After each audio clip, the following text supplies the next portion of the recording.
Imagine being led around like a child by the government for decades, convinced that strange objects in the sky were just swamp gas or weather balloons, while in reality they were hiding a treasure trove of data in their attic.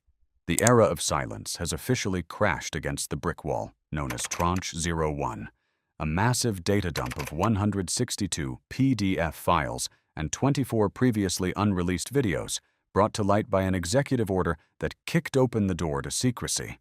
These aren't blurry photos from a crappy phone. This is raw, untouched data from the most expensive sensors your taxpayer money can buy, leaving even the most skeptical speechless. If these objects have been haunting military bases since 1948, with their abrupt turns that defy all laws of physics, then we are clearly facing a terrifying truth. Either they are the most patient tourists in the universe or the most incompetent invaders in galactic history. It's time to stop asking, "Are they real?" and start trembling with the question, "What exactly are they?" The great unveiling of Tranche 1.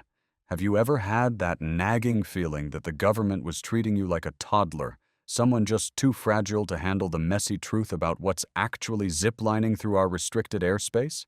It's been a long road of gaslighting, hasn't it? For decades, the Pentagon's standard operating procedure was to tell us we were basically hallucinating, or maybe just seeing swamp gas reflecting off a weather balloon. But that era of "shut up and move along" just hit a brick wall. This initial release, which they've officially stamped as Tranche 01, was finally shoved into the public spotlight. Why now? Because there is an absolutely massive, unquenchable hunger for transparency that couldn't be ignored anymore. This isn't just a couple of blurry photos either. We are talking about a massive data dump consisting of 162 distinct PDF records and 24 never-before-seen videos. They've hosted all of this on the brand-new Pursue system, and honestly, if you want to see it for yourself, you can head over to war.gov/UFO. That is, assuming the servers haven't completely melted under the weight of millions of curious people clicking at once. I have to admit, accessing the portal is surprisingly smooth, which is a bit of a shock given how clunky government websites usually are. The real win here is that we finally have the raw, unvarnished data.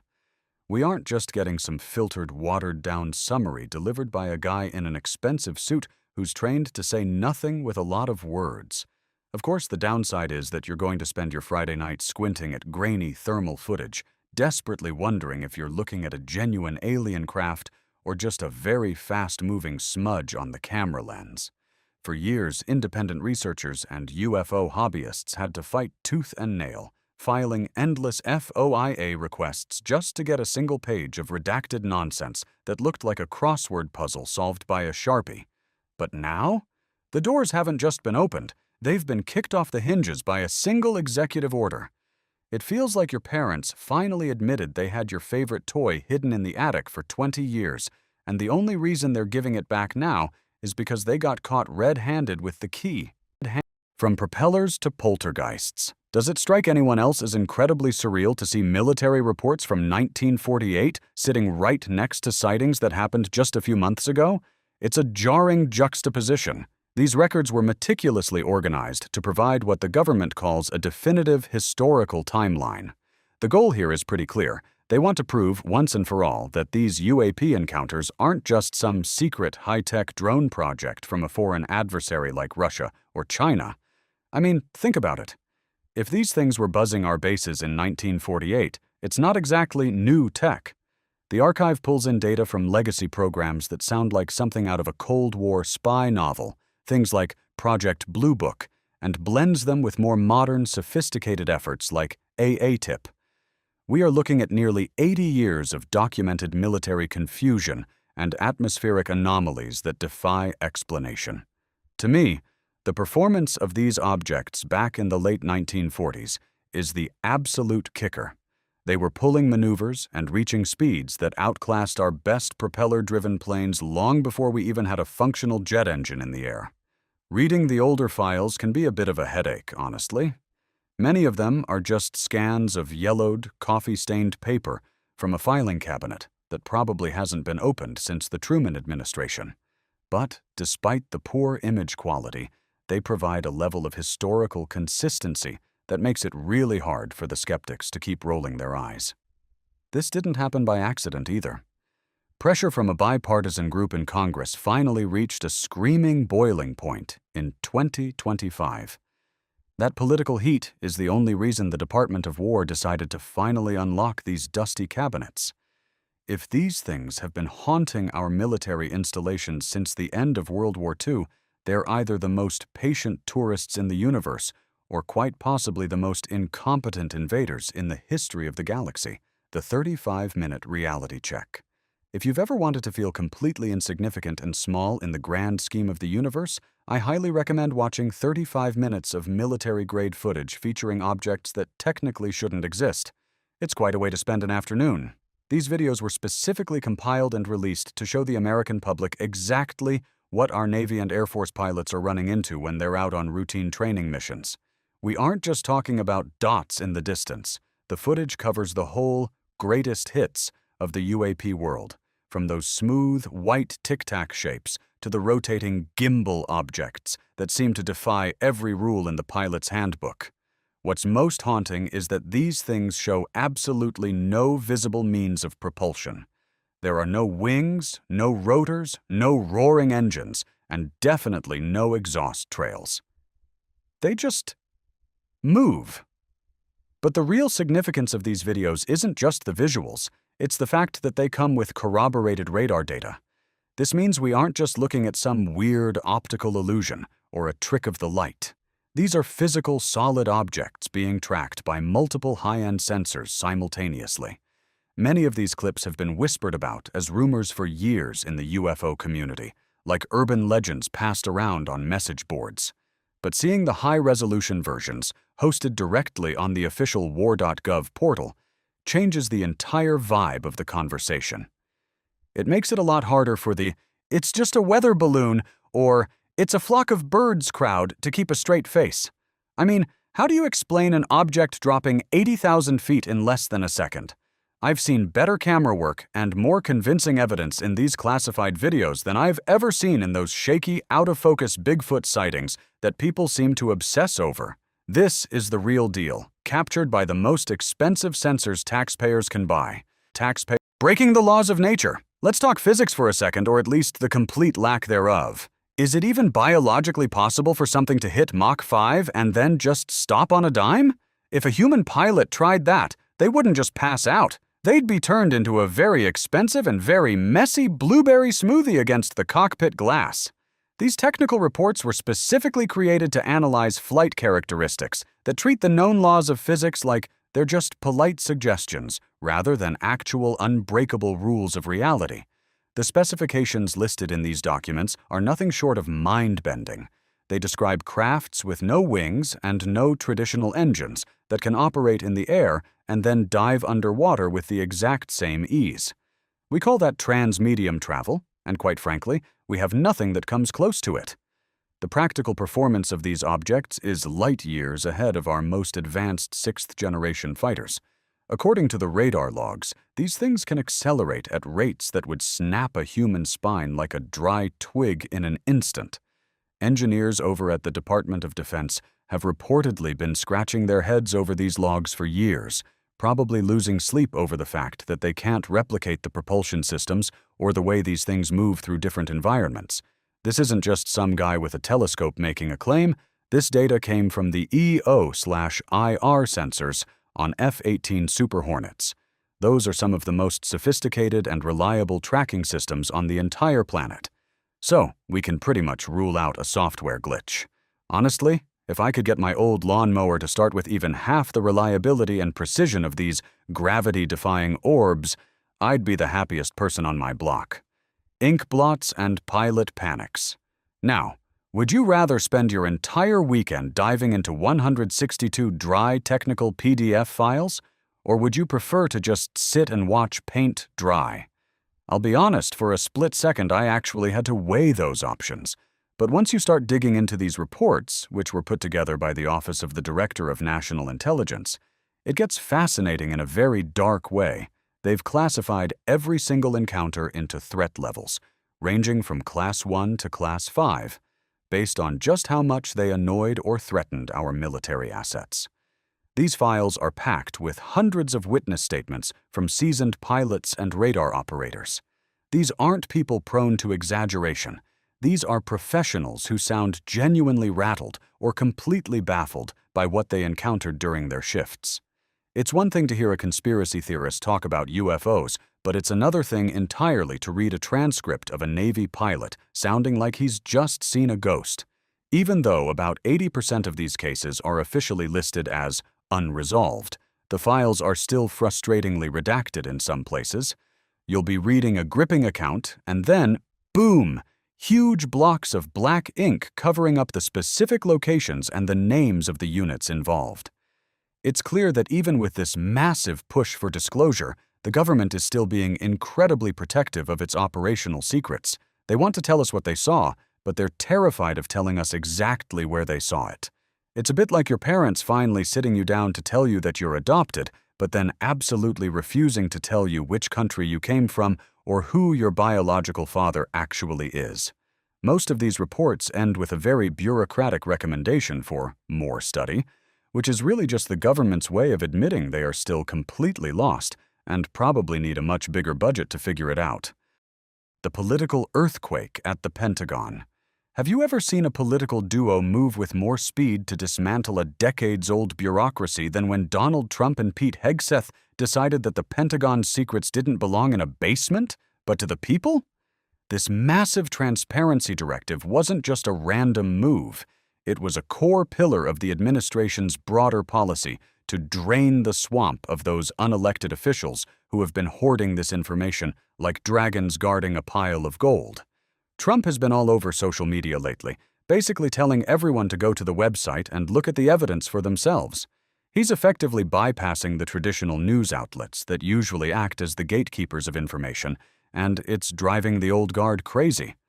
There's also been a really interesting shift in how these agencies work together. We're seeing a level of collaboration between the DNI and NASA for this release that would have been unthinkable just a few years ago. Back then, these agencies would barely even acknowledge each other's existence when the topic of UAPs came up. This new approach is much more aggressive and in your face than the very weak, hesitant disclosures we saw back in 2017. It proves that if you put enough sustained pressure on the Department of War, the truth eventually has to leak out, whether they like it or not. It's actually pretty entertaining to watch the executive branch use the power of the internet to drop a massive truth bomb that the intelligence community has been trying to defuse for over half a century. Whether you're a fan of the current politics or you can't stand them, you have to admit that watching the Pentagon get forced into a position of total honesty is a top-tier form of entertainment. Lab coats and shifting goalposts. Do you honestly think a group of traditional scientists could ever look at a genuine flying saucer and not find some way to claim it's actually just a very shiny and very confused flock of seagulls? It's almost impressive. These experts were brought into the fold to provide what the government calls a balanced perspective. Why? Because the powers that be know that if they just came out and said, yeah, it's aliens, the entire country would probably stop paying their taxes, quit their jobs, and head for the hills. So, we get this tug of war. On one side, you have figures like David Grush, who have been praising this release as a massive step forward. On the other side, you have the mainstream scientific community, especially the folks from places like SETI, who are still digging their heels in. They're insisting that what we're seeing are just optical illusions, sensor artifacts, or some kind of sophisticated plasma phenomena we don't understand yet. The technical specs in this release are currently being scrutinized by labs all over the country. They're looking for any possible way this technology could be human-made or just a catastrophic error in how the sensors collect data. The downside to all this scientific skepticism is that it can feel like a cold, wet blanket being thrown onto a very exciting fire. But I suppose it's necessary to make sure we aren't just jumping to wild conclusions. It's a classic battle between those who desperately want to believe and those who won't admit anything is happening until they have a physical piece of a spaceship sitting on their lab table. Scientists are perhaps the only people on this planet who can watch high-def footage of a metallic sphere diving into the ocean at hundreds of miles an hour and try to convince you it's just a very, very fast dolphin. digital chaos, and social media meltdown. Is there anything the internet loves more than a massive, sprawling conspiracy theory that actually turns out to be supported by real government documents and 4K video? I don't think so. The public reaction to this drop has been an absolute circus. The hashtag UFO disclosure was trending for days on end, and it felt like every amateur detective on X was suddenly an expert in aerospace engineering, trying to find a hidden alien base in the background of a flight log. This online frenzy was sparked by the sheer volume of information. The government didn't just give us a tidbit. They gave the internet enough raw material to stay busy for at least the next 6 months. People are going frame by frame through those 24 videos, and the theories are wild. While some people are convinced this is the literal end of the world as we know it, others are already complaining that the government is still holding out on us and hiding the real high-resolution photos of alien pilots. The advantage of this viral explosion is that more people are finally paying attention to how the government handles secrets.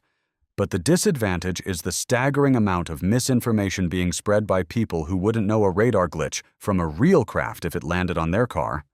There's a pretty funny trend of people making memes about the aliens finally deciding to show up just in time to see what a total mess we've made of the place. It's a bit cynical, but probably accurate. Honestly, if a flying saucer actually landed in a suburban backyard today, half the neighborhood would probably just try to film a Tic Tac dance in front of it to get more likes. The breadcrumb trail ahead. So, are you ready for the next round of secrets to drop?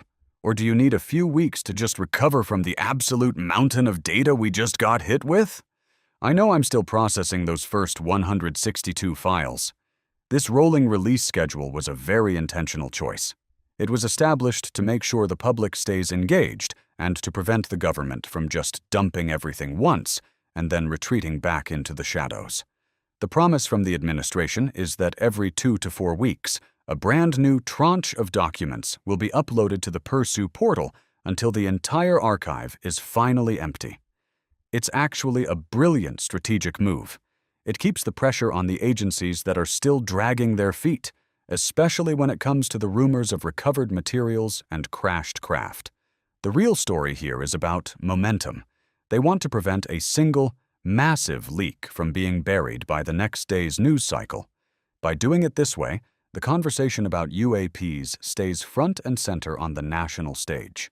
People are already losing their minds speculating about what might be in Tranche 02.